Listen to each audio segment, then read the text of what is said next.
किसी भी मगरबी मुल्क का पाकिस्तान और भारत का पहला दौरा होगा। बरतानवी वजीर खारजा की मुतवक्के दौरा पाकिस्तान से कबल गुज़िश्ता रोज नायब चीनी वजीर खारजा और चीन में पाकिस्तानी सफीर के दरमियान मुलाकात हुई है। नाज़रीन, पाकिस्तान मुसलसल दुनिया से एंगेज कर रहा है। तुर्की और अजरबैजान के खुलेआम पाकिस्तान की हमायत के जवाब में भारत ने तुर्की और अजरबैजान के लिए दो बड़ी कंपनियों ने ट्रैवल बुकिंग मनसूख कर दी है। भारत तन्हा हो रहा है एंड इट रियलाइजेस इट। बात करते हैं, हमारे साथ मौजूद हैं माहिर मुआशी अमूर और अटलांटिक काउंसिल के non resident fellow Uzair Yunus. Uzair, बहुत बहुत शुक्रिया साथ देने का।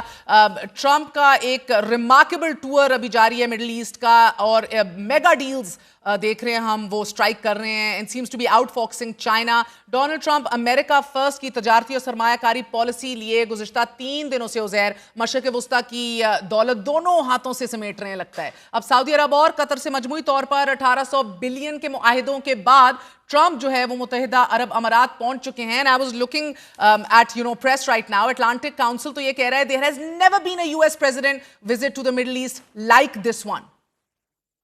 ये बहुत बहुत सिग्निफिकेंट मोमेंट है, क्योंकि अगर हम पिछले बेसिकली 20-25 साल अमरीकी फॉरेन पॉलिसी देखें मशरिक वस्ता में, तो अमरीकी सदूर ने यूजुअली यूज ऑफ फोर्स यानी कि जंगों और फौज के थ्रू मिडल ईस्ट को इन्फ्लुएंस करने की कोशिश की है, और सदर ट्रंप ने ब्रेक किया है उस पैटर्न से। और अब वो तिजारत, टेक्नोलॉजी और इन्वेस्टमेंट के थ्रू जो है इस रीजन को, इस खत्ते को जोड़ना चाह रहे हैं। तो आप देखें, सिर्फ सऊदी अरब में 600 अरब डॉलर की इन्वेस्टमेंट्स पे बात हुई, जिसके अंदर आर्टिफिशियल इंटेलिजेंस की डील्स मौजूद हैं। सीरिया के ऊपर सैंक्शंस हटाने की बात मौजूद है। कतर के साथ डिफेंस के ऊपर कोऑपरेशन की बात मौजूद है। तो बेसिकली जो डोनाल्ड ट्रंप का इलेक्शन के दौरान एक एक पर्सपेक्टिव था कि हम जो है अमन लाएंगे तिजारत और मजबूती के थ्रू, ये दौरा इस बात की अक्कासी करता है। और सर, सदर ट्रंप का आज जो बयान है कि वो नहीं चाहते टिम कुक सीईओ एप्पल को कहा है कि वो भारत में इंडस्ट्री लगाए, इस हवाले से तो मजीद बहुत पहले ही वो दुखी हैं। इसके असरात क्या होते देख रहे हैं? जी बिल्कुल। इनफैक्ट अगर हम पहली ट्रंप एडमिनिस्ट्रेशन पे अपनी नज़र क्विकली दोहराएं, तो जब इब्राहिम अकॉर्ड साइन हो रहा था, तब भी इसराइल ने इब्राहिम अकॉर्ड को डीरेल करने की कोशिश की थी by trying to annex West Bank में टेरिटरीज को। और उस वक्त यूएई ने कहा था कि अगर ये होता है तो फिर इब्राहिम अकॉर्ड नहीं होगा। और उसके बाद ट्रंप ने बड़ा जोर लगा के नेतन्याहू को और इसराइल को कहा कि आप सर, पीछे हटे। कता कलामी माफ, मैं आपसे एक जो बार कि इस दौर जी जी, I just want to know कि सदर ट्रंप का अभी एप्पल का टिम कुक को सीईओ को कहना कि वो ना लगाए उधर industry, how do you see this panning out? अंदर एक जो बड़ा इशू है वो अगेन 2016 और 20 के दरमियान जो पीरियड था, उसके अंदर भी डोनाल्ड ट्रंप ने बड़ी कोशिश की कि भारत के साथ तिजारत के ऊपर प्रोग्रेस किया जाए और आगे बढ़ा जाए। और कुछ लोगों का, बिलखुसूस सर ट्रंप के इनर सर्कल का मानना यह है कि उस तेजी से प्रोग्रेस नहीं हुआ भारत की तरफ से जो वो चाहते थे। इस वक्त भी नेगोशिएशन चल रही है काफी सारी चीजों के ऊपर।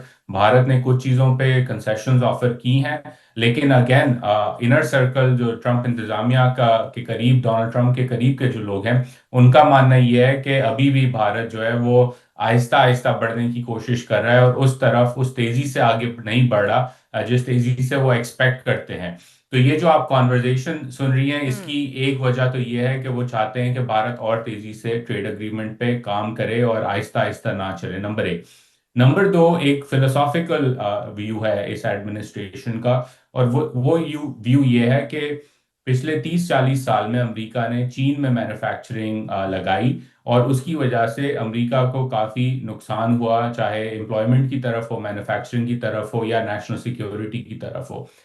व्यू अब ये है कि अगर अमेरिका ने इन चीज़ों को सॉल्व करना है, तो उसका सोल्यूशन ये नहीं हो सकता कि आप वही फैक्ट्रियां चीन से उठा के भारत या मेक्सिको या किसी और तीसरे मुल्क में लगा दें। ये फैक्ट्रियां आपने अमेरिका के अंदर लगानी होंगी। तो आज जो सदर ट्रंप ने टिम कुक वाली जो बात की है, वो इस बात की अक्कासी करता है कि जो फिलोसॉफिकल व्यू है इस एडमिनिस्ट्रेशन का, वो ये है कि अमेरिकी कंपनीज ने अगर अमेरिकी मार्केट का फायदा उठाना है, तो उन्होंने अमेरिका में इन्वेस्ट करना होगा, तीसरे मुल्क में नहीं। और अगर वो तीसरे मुल्क में इन्वेस्ट करना चाहते हैं ताकि उस मार्केट को वो सपोर्ट कर सकें, उस मार्केट में अपना माल बेच सकें, तो सौ बिस्मिल्लाह। लेकिन ये नहीं हो सकता कि अमेरिकी मैन्युफैक्चरिंग कहीं और लगे और माल जो है फिर कहीं और से अमेरिका में बेचा जाए। बिल्कुल सर, मगर ये भारत को तो बहुत बड़ा धचका है ना। एप्पल ने तो कहा it was shifting production of most of the iPhones चीन से हटा के टू इंडिया। वाइल हमने देखा वियतनाम जो है it would also be a major production hub for items iPads and Apple watches की तरह के आइटम्स के। मगर इसी हफ्ते हमने उजैर ये भी देखा कि यूएस और चाइना ने भी अग्री किया है अपने इंपोर्ट टैक्सेस को लोअर करने के हवाले से for the goods which were being traded between the two countries. America tariffs अपने चाइनीज इंपोर्ट्स के ऊपर हम देख रहे हैं 145% से 30% के ऊपर गिराएगा, while the Chinese tariffs on some of the US imports जो हैं they will fall from 125% to 10%। Ji, market के अंदर इस वक्त थोड़ा ऑप्टिमिज्म है, और ये जो 90 दिन का ट्रूस है सो टू हाँ। स्पीक, उसकी वजह से काफी सारी कंपनीज तेजी से ऑर्डर्स प्लेस कर रही हैं और उन्हें रश कर रही हैं ताकि वो इन्वेंट्री वापस ला सकें अमेरिका के अंदर।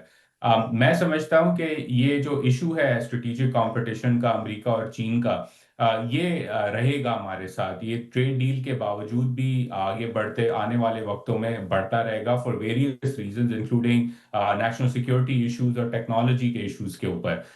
लेकिन इसके साथ साथ एक क्लैरिफिकेशन ये भी अब अमेरिका के अंदर आ रही है कि अगर अमेरिका ने चीन के साथ आगे बढ़ना है और इसी दुनिया में चीन के साथ रहना है, तो जरूरी है कि एक नए रूल्स ऑफ द गेम तय पाए जाएं चीन के साथ। और ये कॉन्वर्जेशन अगर आगे बढ़ती है तो मैं समझता हूँ इसमें बेहतरी आएगी और नए रूल्स ऑफ द गेम तय पाएंगे।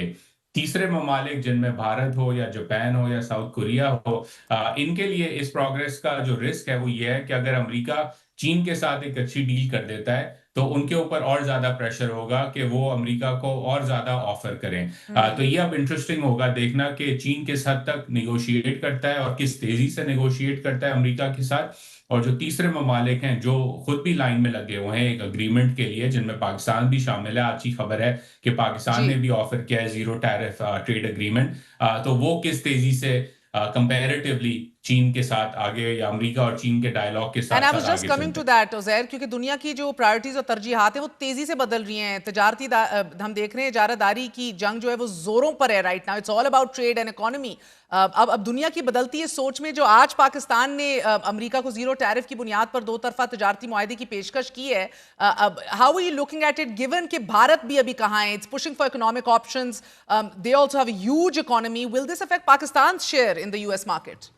देखिए, पाकिस्तान के लिए इस पूरे पिछले जो 2 हफ्ते हुए हैं उसके अंदर काफी सारे लेसन सीखने के हैं। नंबर एक ये कि जो ईस्ट से थ्रेट है पाकिस्तान के लिए, वो एक बड़ी थ्रेट है और बड़ी सिग्निफिकेंट थ्रेट है।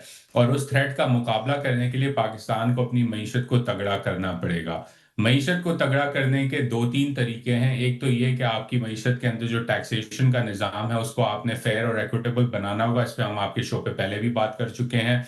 लेकिन उसके साथ साथ आपने दूसरे ममालिक के साथ तिजारत करनी होगी, इन्वेस्टमेंट लानी होगी, टेक्नोलॉजी लानी होगी। और उसमें ज़रूरी नहीं कि आप सिर्फ बड़े ममालिक के साथ यानी कि अमेरिका या यूरोपियन यूनियन के साथ तिजारत करें। यूरोपियन यूनियन के अंदर भी छोटे ममालिक हैं, फिनलैंड, एस्टोनिया, पोलैंड, उनसे आपको बहुत कुछ एक्सेस मिल सकता है। ईस्ट के अंदर मलेशिया, इंडोनेशिया है, उसके साथ आप तिजारत कर सकते हैं, आपको बहुत वो एक्सेस मिल ठीक है सकता सर, है। बट कता कलामी नॉर्थ माफ America. Uzair, quickly one question. Dialogue IMF और पाकिस्तान का हमारा शुरू भी हो चुका है, बजट हमारा सर पे खड़ा हुआ है। एफबीआर टैक्सेशन टारगेट जो है that will also increase despite shortfall 715 अरब का। तो इस्लाहात और रिफॉर्म्स तो हुए हैं सर, मगर टैक्स नेट इंक्रीज उस हवाले से नहीं हुआ। मेरा इसलिए आपसे सवाल अभी पूछना है, इंडिया के साथ एक इतने बड़े फेस ऑफ के बाद हमारी तरजीहात तो बदली होंगी ना सर? हमारे फैसले लेने का वक्त तो अब आ गया होगा। These decisions have to be different today than they were per se 2 weeks ago.